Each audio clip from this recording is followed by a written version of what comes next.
With the presidential election now less than 18 months away, President Obama has put so-called comprehensive immigration reform on the front burner again.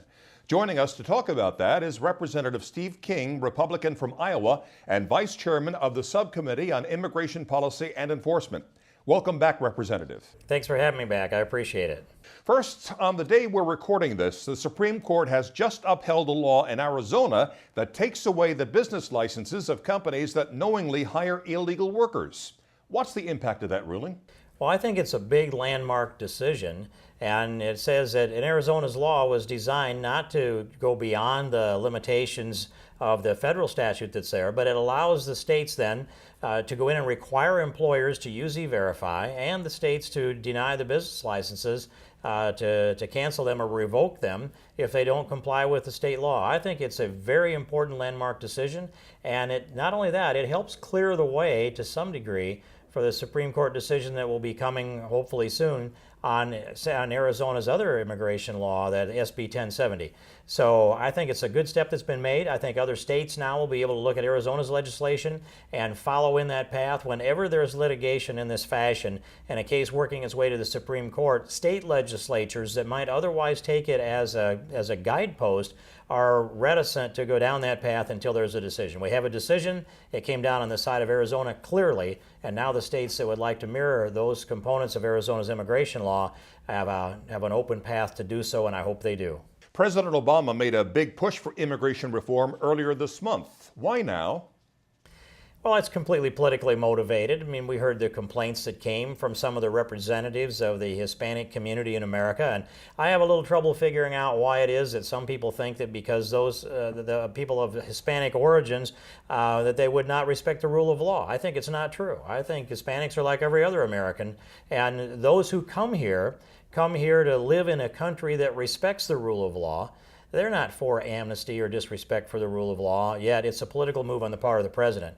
And I thought it was ironic that the president stood in El Paso, approximately 220 yards from the border, demagoguing those of us who believe we should build a wall on our southern border and say that, well, what will they want next? A moat with alligators in it?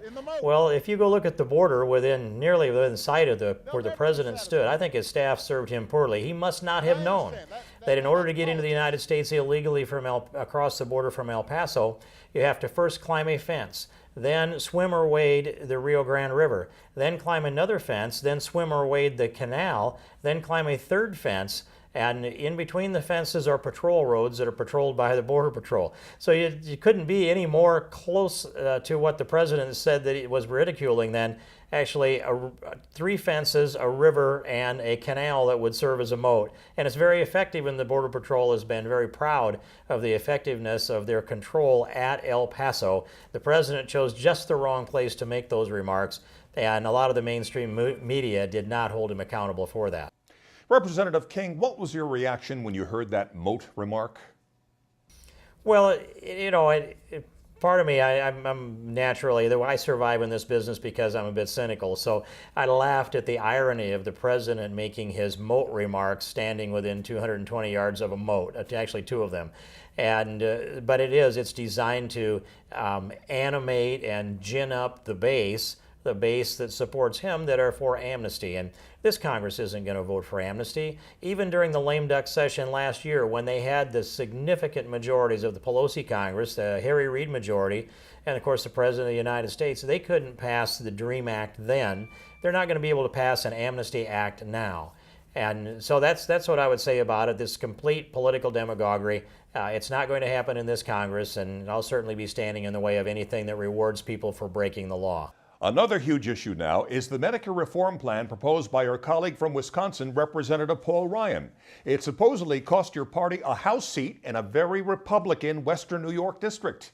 With all you guys up again in under a year and a half, how do you deal with this? Well, you can look at that a couple of different ways, and you can make the analysis that it cost a House seat in New York.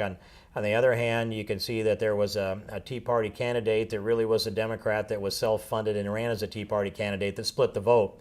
If that vote had not been split, and if you assign those votes under a couple of assumptions on where they would have gone if he'd not been in the race, then the Republican wins the race and we don't lose that seat. But I think it's early to try to read off of that. But I will say that Democrats have decided that they can push this Mediscare issue, and they believe that they can scare enough people, and especially seniors, that they'll win the majority back in November of 2012. I don't think there's any group of people in America that are easier to scare with untruthful statements than the seniors in America. And the older people get, the more likely they are to be scared by just plain, blatant dishonesties that are perpetrated on this subject matter. So we have our work cut out for us if that's going to be the goal of the Democrats, is to push Mediscare. I should point out that the seniors in America should remember that President Obama and Obamacare cut Medicare by $532 billion. That's over $500 billion that they took out of the proceeds that would be used to provide Medicare services to seniors. The Ryan budget puts that money all back and uses it to help save Medicare and save Medicare Advantage. Some say Republicans need to fight back more aggressively against Democrat demagoguery and distortions. What do you say?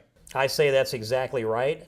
I think that Republicans by nature don't like to take the battle to the enemy. We just want to tell them the facts and then trust people to evaluate the facts. And I look around this Congress and I see a lot of good, responsible members of Congress that understand this policy, and they understand it so well that they just think that all they have to do is just give the data once and the rest of the world will pay attention. The real world doesn't work that way, but we've got to get better at messaging. I don't think we're good enough at it by any means, and we're not eager enough to take on the other side, and I think we've been too reticent to directly challenge the President of the United States. Iowa Representative Steve King, as always, thanks so much. Thank you very much. I appreciate the chance to be with you today. And thank you for watching Newsmax TV.